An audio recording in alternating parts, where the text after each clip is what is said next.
Good morning, Mr. Mayor. How are you? Good morning, Richard. Good to see you. Matthew Dickinson. Quite a few things to talk about, Matthew. First of all, the situation with our roads is getting to this point now where instead of putting up rough surface, I think we should putting up signs saying no swimming, no diving and no fishing. Some of these potholes are so deep. Would you agree? Well, the roads certainly are in a poor state, and Sam Farraway, the regional roads minister, was on the radio this morning talking about the same thing across the state. And he actually said something which was quite interesting. He said, I believe the community is very understanding of the state of the roads at the moment, given how much weather, how much wet weather we've had, and obviously the lack of funding there to be able to just quickly repair that. And even if you had a bucket of money that was bottomless and you could pull that out, just being able to get the construction workers, the employees, to be able to go and do the work on the roads is a problem as well. So there's a few problems there. There's all the wet weather, there's the funding, and then there's the amount of people to actually do the work. All right. But we're chipping away at it. Yep, okay, I realise that. But I said to the CEO on Monday, surely you could get a whacker packer onto that great lump in the middle of Wheeler's Lane on the southern side, near the hiring place, and pack that down. That is, I've got a low-base car. I've got to drive round that, because if I put that over, it'd rip the sump out of my car. Well, we have got, in our budget next year, we've got...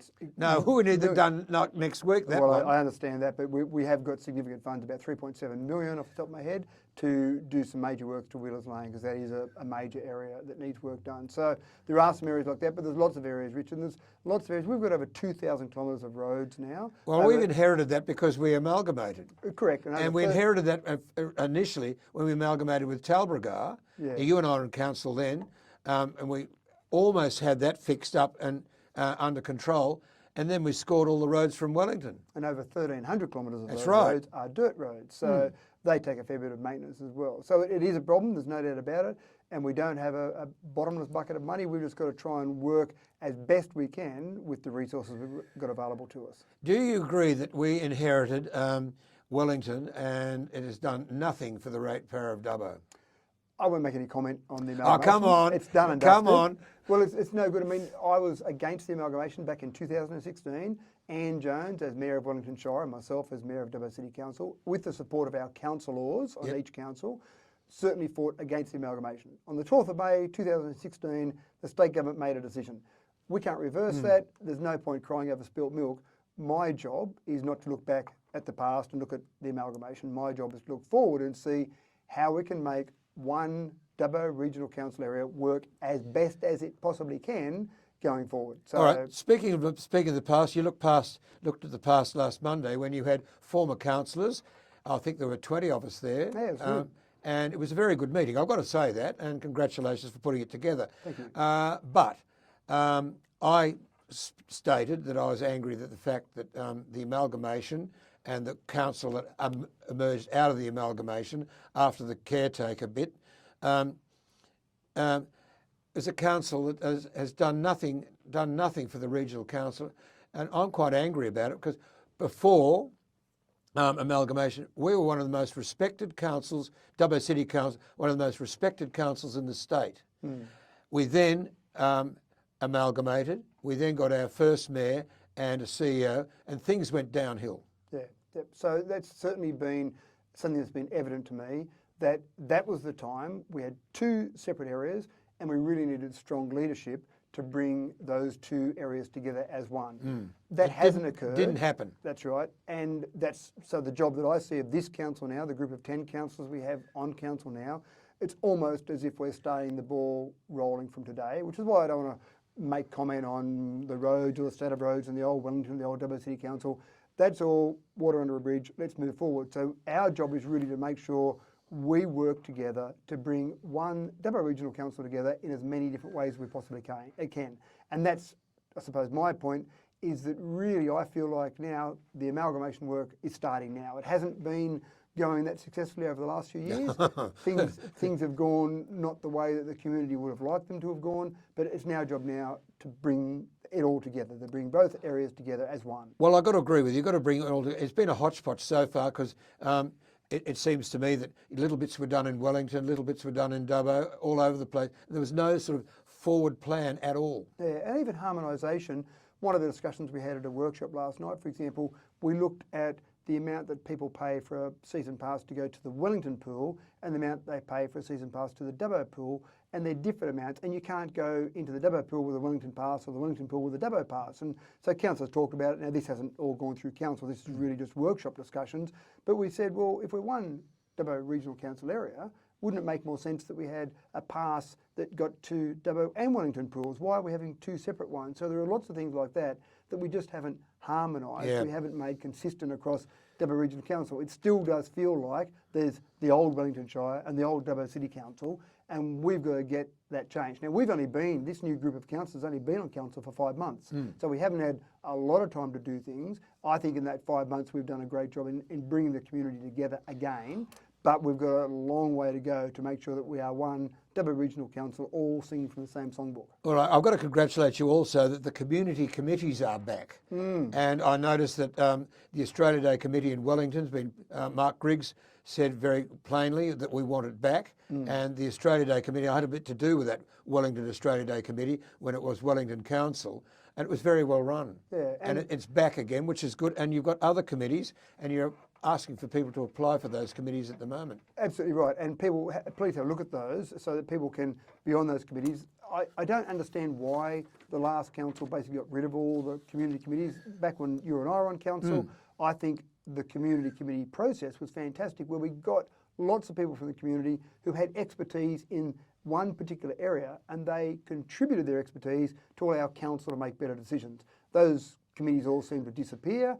Don't know why, doesn't matter, let's bring them back. So we've brought the committees back. We've got a whole range of committees, some new committees obviously, some committees that maybe didn't seem relevant anymore are no longer there, but there's a whole range of committees. And it's interesting, the Australia Day Committee, let's pick one there. We've had the Australia Day process has been brought into one centralised committee, not community committee as such that we're talking about, but just one centralised committee. But the feedback from the Wellington community was that one centralised committee probably doesn't quite understand the people they might be judging for awards, for example, for Citizen of the Year, that type of thing. So the idea of that was actually, I'm talking about bringing everything together as one council, one community, but it's still okay to have Wellington and Dubbo in that one overall Dubbo Regional Council. So one of the things we said was we'll actually have a separate Wellington Australia Day Committee and a separate Dubbo Australia Day Committee. So things like that make sense to be broken apart, but a whole range of committees. So if you've got interest in the Aquatics Leisure Centre or Sister City or whatever it might be, look through that list of committees. Please send your submission in. We want the community involved. Yeah, and those submissions close at 5 p.m. Friday the 17th. That's right. And then off your press release, which I'm reading at the moment. Good work. And the idea there is that you put your expression of interest in, then that will go through to ultimately to a council meeting for people to be put onto those committees. I hope we're inundated with nominations. I hope we've got too many people to put on those committees. We've got to make decisions as to who goes on those. I agree. I hope that happens. I'm interested to note that we've got a Social Justice Advisory Committee. That's a new one. Yeah, and there are a few new ones there. If you look down that list there, you'll pick out a few new ones there that are a bit different to the ones we used to before, and we revived some old ones. What we did was, it was actually a really interesting workshop. We had about 5 large pieces of butcher's paper sat on the wall, and we had every committee that had existed in council for the last 20 years, both from Wellington and Dubbo, and then we went through and said, is this still relevant now? Yes, no, let's reinstate that committee, or let's not reinstate that committee. Probably the only one which has been flagged by Matt Wright at the last council meeting, at the council meeting we had in Wellington.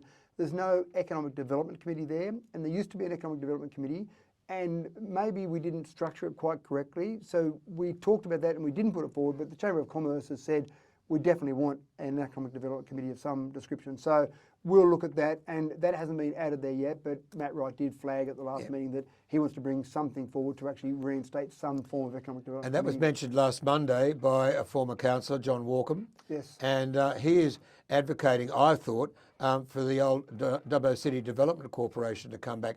Do you see a process where the Development Corporation could be outside council and involve more people from the business area into a corporation, which worked very well until it was sabotaged? So my current view would be that the economic development team we have inside council does a fantastic job.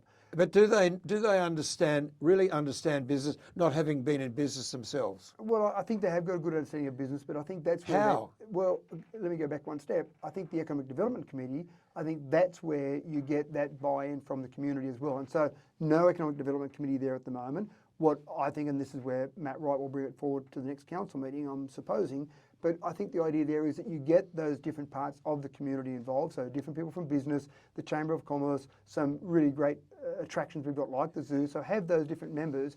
But the thing that didn't work last time quite so well in that is how we structured the agenda of that. So it ended up being council presenting to that committee on what was happening rather than please give us input on what you want to see going forward. So we've just got to get the structure of that right.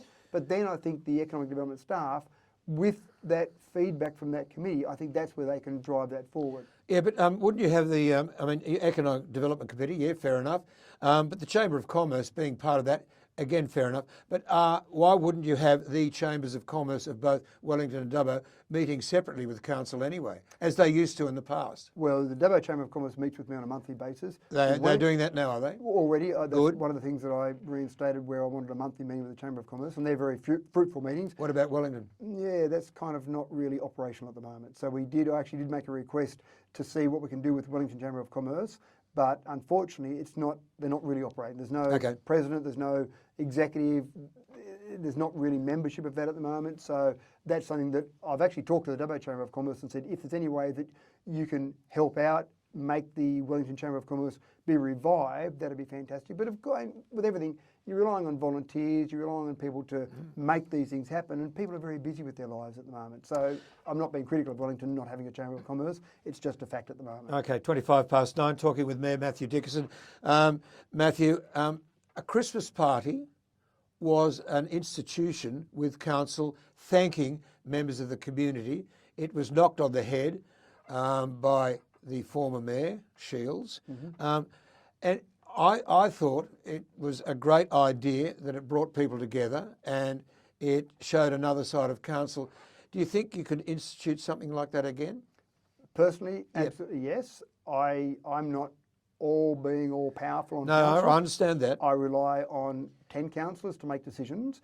Will you bring it forward? Absolutely right. As it comes closer to Christmas, then one of the suggestions I will bring forward to my fellow councillors is that we should reinstate what used to be the council Christmas party. Keep in mind that the people that used to be invited to that Christmas party were people that were out in the community, on council committees, involved in the community, making contributions to the community in a whole range of different ways. And to be able to buy them a beer and say thank you from council for the work that you do in the community, to me, is a very small cost. I think the total cost of that particular function was in the order of maybe $7,000.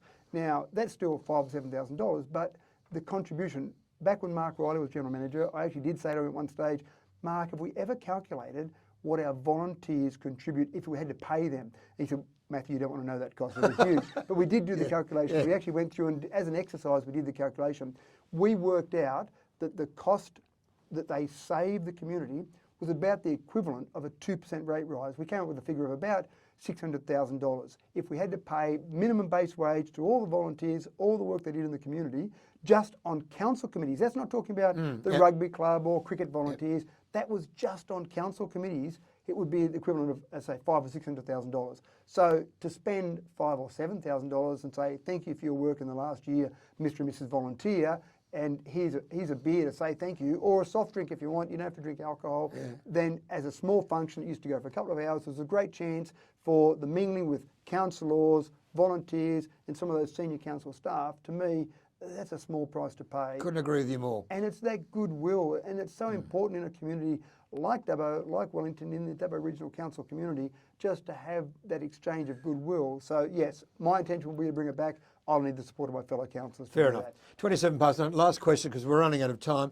The airport. Now, the issue at the airport, as described by our CEO on Monday, is the airport is too short. We've got the Fireys wanting to get a 737 in here, and it's been designated for here. How quickly and how effectively are council working with our federal and state members going to get that airport extended? So we can't afford it as ratepayers. No. Understand that. So it's incumbent upon council and our local members to get this done.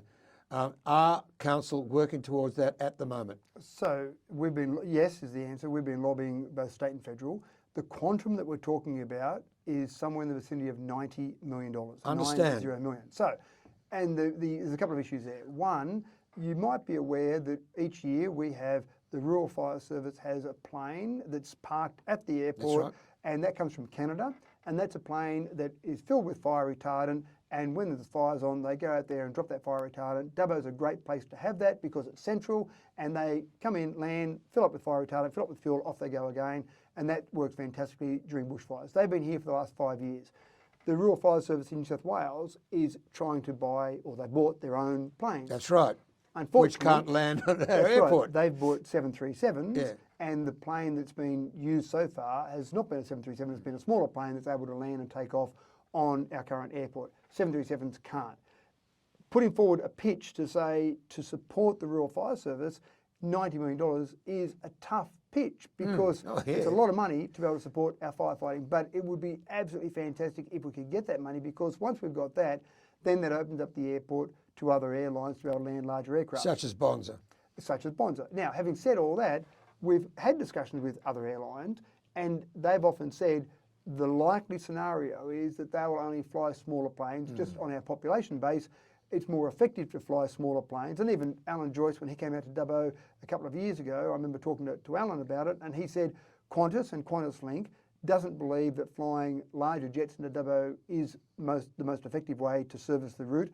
They believe smaller planes, i.e. Q400s, Qantas Link flying those with multiple flights a day is better because the public wants to choose what time they fly. So their data says smaller planes more often is better than larger planes less often. But if we had that extended runway, if we had the strengthening of the runway as well, we open it up to lots of airlines being able to potentially use it. And not just for passengers, you could look at freight, you could look at a maintenance facility, there's other options there. But again, you're spot on, the ratepayers of Dubbo and Wellington do not have a spare $90 million to extend and strengthen that runway. Yeah. And the return on that investment is a long-term return on that investment. Indeed, such as the Inland Rail.